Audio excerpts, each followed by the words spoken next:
Imagine NASA announced today that they found aliens.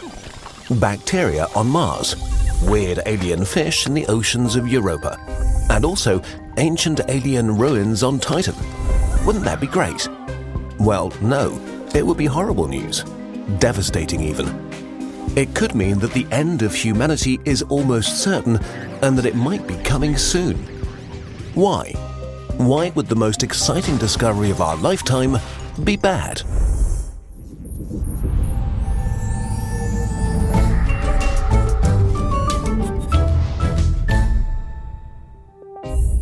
Let us imagine the development of life from its inception to us today as a flight of stairs. The first step is dead chemistry that needs to assemble itself into self-replicating patterns, stable and resilient, but also able to change and evolve. The second step is for our early life to become more complex, able to build more complicated structures, and use the available energy much more efficiently. On the next step, these cells combine to become multicellular beings, enabling unbelievable variety and further complexity. The step above sees the species evolve big brains, enabling the use of tools, culture, and shared knowledge, which creates even higher complexity.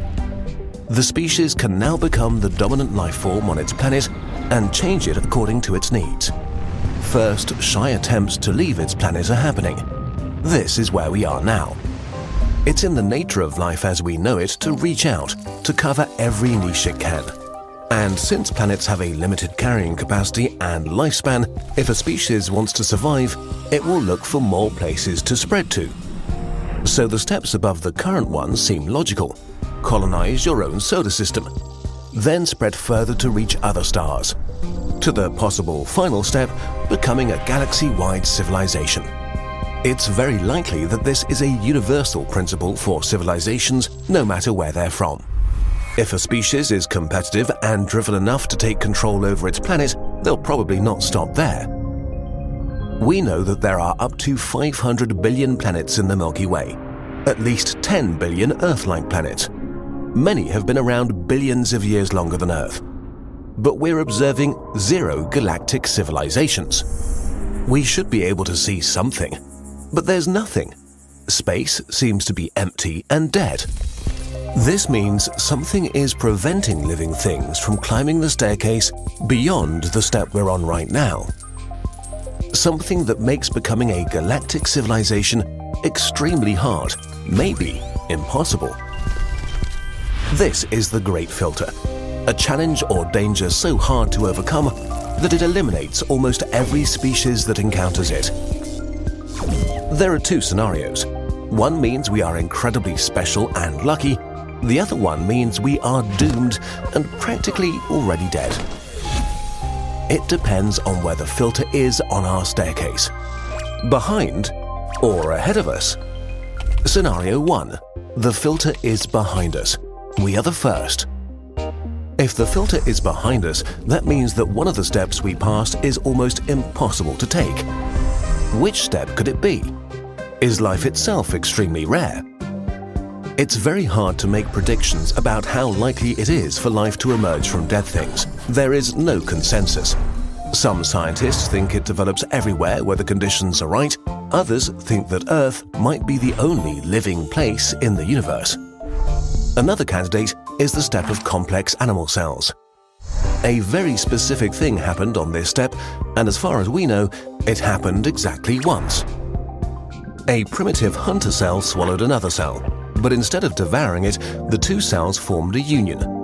The bigger cell provided shelter, took care of interacting with the environment and providing resources, while the smaller one used its new home and free stuff to focus on providing a lot of extra energy for its host.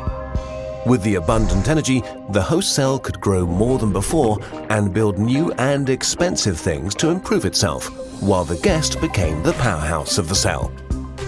These cells make up every animal on the planet. Maybe there are billions of bacteria-covered planets in the Milky Way, but not a single one, apart from us, has achieved our level of complexity. Or intelligence. We humans feel very smart and sophisticated with our crossword puzzles and romantic novels, but a big brain is, first and foremost, a very expensive evolutionary investment. They are fragile, they don't help in a fistfight with a bear, they cost enormous amounts of energy.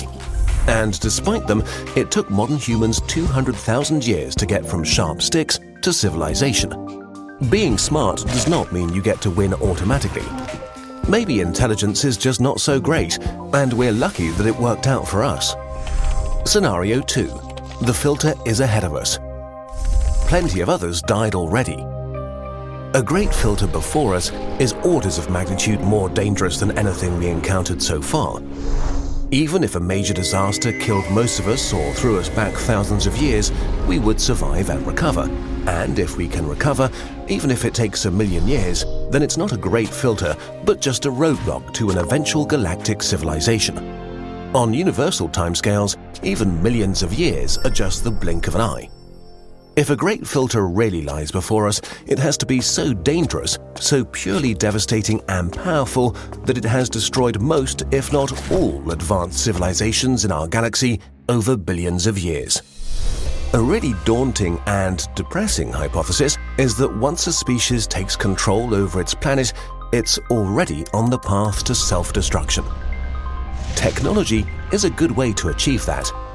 It needs to be something that's so obvious that virtually everybody discovers it, and so dangerous that its discovery leads almost universally to an existential disaster.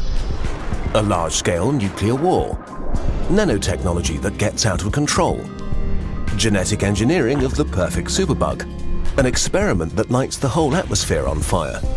It might be a super-intelligent AI that accidentally or purposely destroys its creators. Or things that we can't even see coming right now. Or it's way simpler. Species competitive enough to take over their planet necessarily destroy it while competing with each other for resources. Maybe there are runaway chain reactions in every ecosystem that once set in motion are not fixable. And so once a civilization is powerful enough to change the composition of its atmosphere, they make their planet uninhabitable 100% of the time.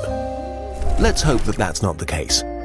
If the filter is ahead of us, our odds are really bad. What we can hope for. This is why finding life beyond Earth would be horrible. The more common life is in the universe, and the more advanced and complex it is, the more likely it becomes that a filter is in front of us.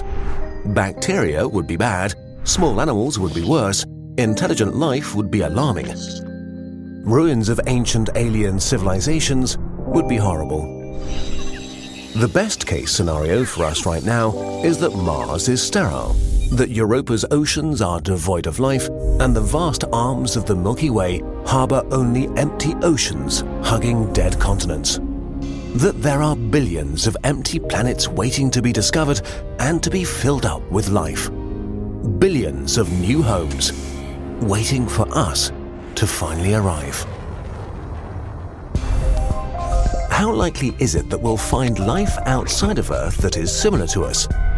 Well, that depends on how many planets there are out there in their star's Goldilocks zone, the area around a star where water can be liquid. Because stars come in all sizes and configurations, this zone is different for every star system and requires a little bit of physics to figure out.